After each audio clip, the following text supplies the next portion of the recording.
Eddie Mutwe finally yetondedde Bobi Wine ogenda kubanga obifuna maaso awo. Frank Antambi atabukidde Frank Gashumba ne Pastor Bujingo nabyo webiri maaso awo. Spice Diana ne King Saha banagi surprise kyetaagisa nga ate mugyerabiddeko maaso awo. Mugamba mutya mwasibye mutya abantu bange. Calvin Kayanja naye atabukidde Bobi Wine. Zali ne Shakibu banagi laavu kyebakola akatambi weekalinga enkola yaffe. Mbasaba video no mugimpere like era nensaba gwe wenna atanaba kusubscribinga wano ku Sylvia News Extra nti mukwano subscribinga era onyigane mu notification bell olebesibwanga byonna byemba nteekayo wano ku Sylvia News Extra. Nenyongera okusabira mu mwenna abalwadde abakosefu tisaba ekisa kya Mukama ate kibatuukeko ba mikwano. BF Suma Abo Research Clinic bajanjabisa ddagala lya butonde era nga bajjanjaba endwadde zonna ate bakola ne delivery mu nsi yonna gy'obeera oli musomo nange bakubireko ate weefunira ebisinga otoddeyo n'olumizi lw'ebirwadde ebitategeerekeka nga ba BF Suma weebali. Munnange sigenda kukulwisa era nga nkutandise ne Shakibu kw'otadde Zali. Amateeka kati omwami yafuga tebikyaliko mbu munnange kiki ky'oleeta ku ttebo. Zali abadde ayinako ku pati waali. Jjukira Zali ayina omuze wabanga agenze ku show avaayo n'ayimirira n'azina n'agenda kawo maaso ku stage. Munnange no kati tebikyaliwo bamuyise munnange Zali jangu oyiteko ku stage abagambye baddiyaze ndi mbufumbo n'akabuddamu ate omwami yampadde amateeka ge.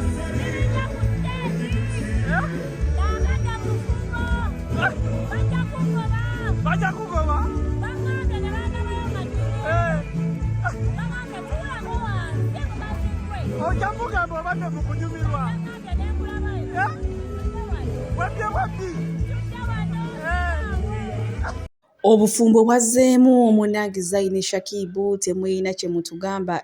Kati mateeka omwami yasala yamugamba ennyabo okugenda mbivu lugenda nga bw'oyagala naye saagala kuddamu kulaba nga weetawulira ku masiteegi. Omanyi Zali abadde ayina omuzoogo nga vibe egira n'emukwata n'avaayo n'agenda n'akyamukamukawo akatonotono era ng'ak'abakazi abaakolamu. Kati munnange atambulira ku mateeka ga mwami yamugambye kenkulaba nga weetawula ojja kunfunamu ate obuzibu kale we tuli mu sayidi ezeeyo. Naye mu kiseera kyekimu Frank Antambi avuddeyo naye n'addiza Zali omuliro agambye nti Shakibu no obudde takyakwagala wabula ye nga ye ayina kyakubalamu naye nga siraavu. Jjukira Shakibu yagamba nti Zali waanaabanga aze n'amwegayirira ne baddamu agendayo naye ng'alina kyakimayo. Kati ndowooza ne Zali naye alina kyakima mu Shakibu. Ndowooza buli omu alina kyagenda okufuna mu munne naye nga siraavu. Bwe tweyongerayo ewa Spice Diana ono no munnange asurprisinze King Saha. Omanyi King Saha akyakuza amazaalibwa ge era ng'ono amugulidde embuzi munnange awuute kasupu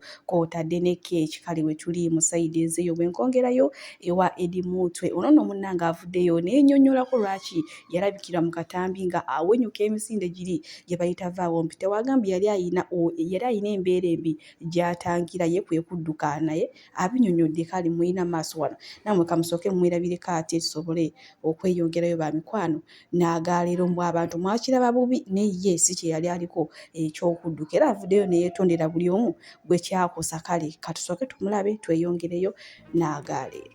Akatambi nakalabye lega ate edize enfuusa ensi naye ababadde eno mu view eno bakiraba bulala naye ababadde eri bamanyi kye nabadde ndiko oba okitegeera nga ngoba musajja oyo ne mumubuuza kikyatukubira yansonzeemu kimundu n'ansonga. Ensonga za Eddie Mutwe zibadde zikutte wansi ne waggulu okutuusa munnange omusajja walabye nga kimuyitiriddeko n'avaayo ate munnange yeeyogereko naye atunnyonnyodde embeera lwaki twalabanga adduka naye yali tadduka wabula yali akola ekisoboka ate okutaasa omukuumi we principal gwe yali akuuma. Kati ndowooza munnange ffe nga ffe abaali bakitwala obubi ate ye yabeeyogeredde ensobi tatulimba. Kale bwe tweyongerayo ne Calvin Kayanja ono no munnange ku nsonga za Bobi Wine akoze bw'atyo nga w'omulaba oyafunye kakantyuni ako kuolaba ebyembi bisekebwa bannange munansonyi wagayita ku kibi ne gaseka naye kino kyo tolina woyinza kyebeera. Yafunye kakantyuni ako n'alyoka atokomokirako omugambo ng'ayogerera Bobi Wine ebisongovu nga bwe ngenda obatuusaako akatambi mu maaso awo. Ze bannange simanyi kati oba kino kye bayita okuwalana oba kye bayita okukonjera ebigambo oba kye bayita okulaba mu kamwa simanyi na kumanya. Ate ono ye Calvin Kayanja akimaze bannange amaze enviiri nabagamba mwegendereze ku Layi Baby Kadinga ajja kubakozesa ensobi awali omugenge tebafunyirawo ngalo, awali anoonya simpasi atakyalina kyagamba abantu tokubirawo tiyagaasi. Mulabye babadde bagiyita bomu bamukubye essasi, videos ziraga nti yabadde tiyagaasi kanista. Awali atakyalina kyagamba abantu tokubirawo tiyagaasi, abantu babala byabufuzi, agenda kuva mu ddwaliro nga n'omutwe agusibye. Mulekeraawo okukolera kadingo, mulekeraawo okuwa kadinga amawulire. Mwandimulese n'ayogera eri abantu, yandiswadde yekka kubanga takyalina kyannyonnyola abantu abagamba ekyamazima ga Katonda mu ggulu. Kadinga ensi nemubonereza yokka ne mutamukolera simpasi. Muve mu bintu ebyo by'okulya sente za kadingo ne mumukuba tiyagaasi. Afune simpasi, afune wazannyira ebyobufuzi. Muve mu kuzannyira bannayuganda ku mitwe.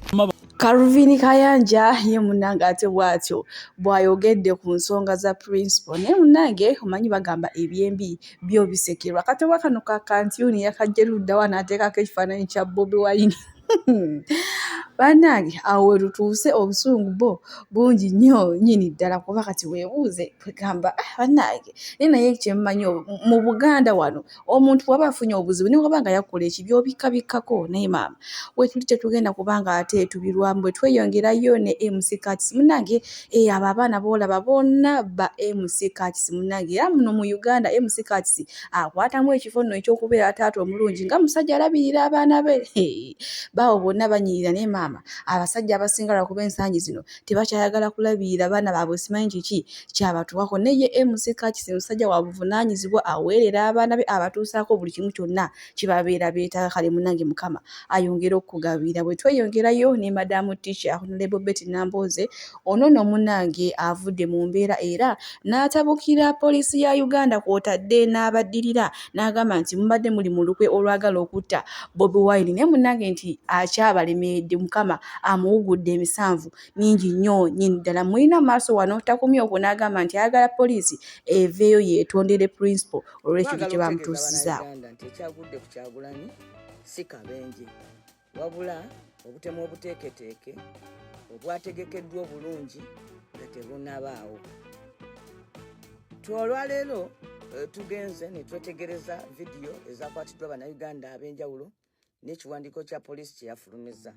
Okusooka twagala okwebaza nnyo bannayuganda abayize omulimu gwa kamera nti kati ne mu mbeera ng'eno nga poliisi yali agadde okulimba, byonna ebyabaddewo abantu babikutte bulungi nnyo ku ntambi za kamera zaabwe era tusobola bulungi nnyo okubifuna. Mwebale nnyo, mwebalire ddala, temujjanga okwo. Kakati ebyaguddewo biraga bwe biti.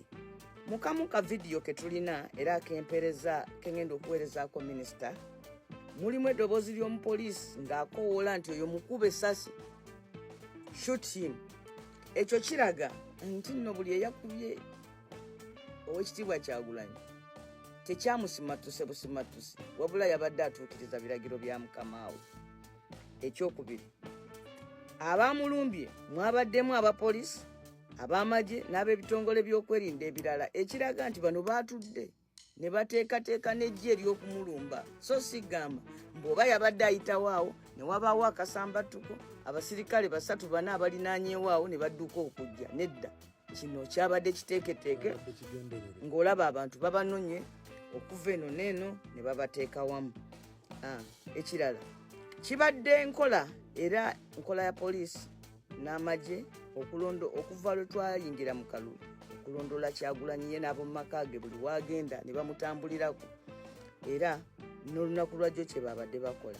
Ffe ng'abavunaanyizibwa ku byokwerinda, kubanga nze ndi shadow minister nvunaanyizibwa, tewabeerangako mulundi nagumu poliisi oba ekitongole kyonna ekyokwerinda we kyali kigambye ffe oba Oweekitiibwa Kyagulanyi yennyini nti alina embeera yonna poliisi gyeyagala omutaasa, yensonga lwaki bamuteekako abasirikale omutambulirako. Tetumanyi oba bamutambulirako nga baagala kumutaasa oba bamutambulirako ng'omuzzi w'emisango nga baagala kutaasa balala. Bino byombi ekimu ku byo ne bwe kyalibadde ekituufu tebalisobodde kukikola okuggyako ng'abantu abalala bonna bamanyi. N'olwekyo twagala kugamba nti enkola eno ey'okuddira munnansi n'omuteekako abasirikale ne bamutambulirangako mukyo n'oba ng'omutadde mu kkomera eritaliiko bisenge, nga buli kaseera musibeewo nkola mbi nnyo era tugivumirira. Twagala okugamba nti poliisi terina kyakwekwasa kyonna, erina okukola ebintu bino bina. Ekisooka, twagala poliisi yeetonde, nga yeetondera pulezidenti Kyagulanyi n'abantu b'e Bulindo olw'ebyo bye bamutuusizzaako. Ekyokubiri, twagala poliisi eveeyo ennyonnyole lwaki abasirikale baayo bagobereranga Kyagulanyi buli waagenda n'abaana be. Ekyokusatu, twagala wateekebwewo olukiiko olwetongodde okubuliza ku byabadde e Bulindo. Tekimala gamba mbu nno yalumiddwa. Bibadde ebigambo bya Madamu Teacher era ye munnange ng'asimbye olukongolo ku poliisi ya Uganda. Avuddeyo n'ategeeza nti ayagala poliisi eveeyo yeetondere Bobi Wine nti okusinziira obulumbaganyi bwe bamutuusizzaako obw'ekigendeere. Kati simanyi munnange oba poliisi amateeka egenda gateeka mu nkola oba tegenda kugateeka mu nkola, naye nga ye Madamu Teacher bw'avuddeyo n'asaba bwe tweyongerayo ew'Omusumba Rosias Bugingo ono nno munnange okuva principal embeera eno embi oba obulumbaganyi bwe bamutuukako tavangayo kwogera kintu kyonna nti oba sorry oba ng'olabye oba biki. No, akyasirise era abantu bonna bamulindiridde ku ssande. Ndowooza wagenda okutuusa okusaasira kwe eri munnange principal. Naye abantu bagambye nedda abanange omusajja temumunenya, buli w'osukka mu mukazi omu n'obwongo bulina enkyuka ate gye bukyukamu. Omusumba Rosias Bugingo nti munnange ye temumunenya kubanga ebirowoozo bibeera wangi. So tebakomye okwo ne bamulangira n'ono omugole omukyalo omupya gwe yakafuna. Bannange mbufunze naye ensonga za Bobi Wine aziyingidde mu bannange bajjaaji. Muyina enangira gye mulangiramu ate ye Frank Gashumba munnange kaweddemu dda. Frank Ntambi muyina mu maaso awo ng'ate amuweereza ebisongovu oluvannyuma lw'okuseka nga Bobi Wine atuusiddwako obulumbaganyi. Frank Gashumba yavayo n'ategeeza nti eyo buleti y'Abachina mbu buleti y'Abachina so sisa singa abantu we bakirowooza. Era n'ateekawo bu emojo obuseka. Kati munnange Frank Ntambi omumba tuutu omu mufungula ndiga yawandiise n'agamba nti mbu it was a Chinatown bullet. Omujega tannamanya na kumanya. Yes, he was shot, but was it a bullet? Tannakimanya. Agibuukidde ali mukuseketa, ali just mukusekerera Robert Kyagulanyi natekawo ne emoji obuseka.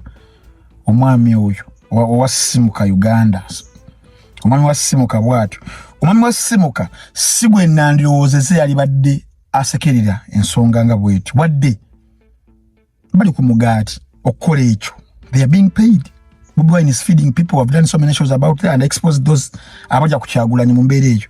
Naye ebyaddala noba toyagala mu noba humanity, and he said religion jakiririzamu wasimuka humanity.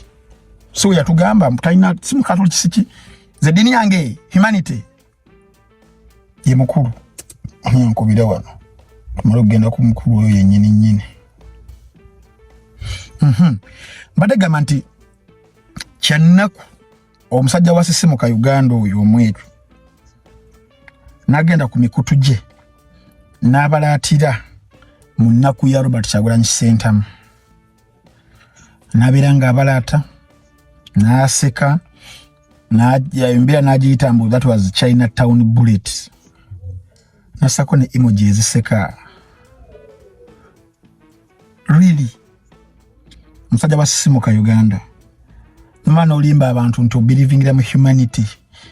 You a motivational speaker, you speak every day, but femukwogera when you contradict yourself oba ogenze oba owedde. Our capital fenga aboogera abantu is consistency mbitwogera mbitunywererako, and the guy lost it already. Singa obalaba engeri gye lyatambulamu nakati because ebigambo okwagala okulya ssente ebigambo babikyusa. Niyo nayogera kyanayogera kiri. Waliwo olugero lw'enkima. It's in Ghana, a proverb in Ghana. Bali bookya ekibira enkima n'eseka. Enkima yaseka nga bookya ekibira. Era in that proverb bagamba nti teri busiru businga bwa oyo akolanga enkima kiyakola ekyokuseka nga bookya ekibira. Abaganda naffe ntugamba nti sebusiru wa njoka butta nnyini bo nti munalamira wamu. Ebintu ebi happening mu bannaffe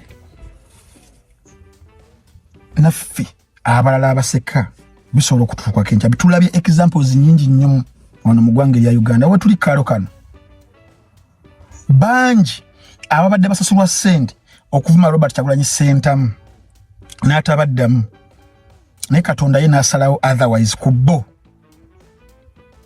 mujjukira Anderson Bulola mukwano gwange twali ffenna ne kulumuka ku show Chameleon ne mujjukiza ne mugawo jukire wabala atanga nga basiba bana ba NUP n'oseka newe kyakutuukako waliwo pastor omulala ayina ne media company asabisa buli dwayagadde ate nga pastor tulowooza aba tulambika mu mwoyo kwagala kukwatagana obuntu bulamu omwami yabivaako because of money because he's being paid somewhere and right now kyakola ku katuutu ke waba abuulira ebitundu nga 5 ku 10 95 nga avuma Robert Kyagulanyi Ssentamu ekituuti yakifuula kya byabufuzi kuvuma Robert Kyagulanyi Ssentamu na kuwana gwayagadde oli TV radio ze yatekako abantu kuvuma Robert Kyagulanyi Ssentamu buli lunaku kuvuma NUP kuvuma struggle bebana baliyo naye nga kikwewuunyisa nti musajja wa ddiini ayambala enkofiira y'eddiini kyenabagamba nze eddiini zaawa ne Uganda eddiini ye ina kuba wakati wo ne Katonda wo eddiini entuufu bana abalala but sijja gendayo sagala kuluzinga this argument and discussion and debate naye pastor oyo naye yafuna ebizibu ng'omwaka guno gutandika mujjukira kama came in Katonda akugezesa kubanga mukaseera ako nga yayanira ensegule kyali agigamba ensi yagaana ng'emujjukizaamu engeri gyabadde yeeyisizaamu ku bantu abalala babadde ngaavuma naye Robert Kyagulanyi Ssentamu tena kyeyayogera bambi musajja wattu avuma oba akola eki bamuvuma buli lunaku tazzaayo because nze musawo Namaganda Sylvia era nga ndi musawo omutendeke ate era nga nkola n'ekitongole kyebayita Bright Future Superior Unique Manufacturers ebirungi kikola eddagala erya habo nga lirya 100% natural alina osteoporosis alina rheumatoid arthritis alina ebirwadde eby'emitawaana bya joints omugongo afunye accident bannange byose byenjawulo kadde okitegeeza omutima fasitula kitegeeza era olina omuntu takyajjukira ebyavudde olusi yeerabirayo alina alzheimer's memory loss olina omwana takola bulungi mu kilaasi bannange omuliza akyankalana eddagala likola bulungi ku baana tulina mu katinga kano bayita prostate relax kano akadagala kayamba abaana okutangira prostate cancer kabayamba alina prostate enlargement bannange olina kansa atandiikiriza ali mu stage esookuba ey'okubiri mugambe oba sisitawo oba bratawo oba mukwano mugamba ajja kusa akadagala kafe kano tagenda kuddamu kulowooza ku ebyo ebirwadde enkwaso ze tezimala kamuyamba okuyingiza enkwaso ze nokukyawo bannange tuna expowerman wabanga alina enkwaso ze tezimala kano kayamba okuyingiza enkwaso ze afuna premature ejaculation waba tuse mu kisaawa amala mangu kano kandida oba any harmful bacterias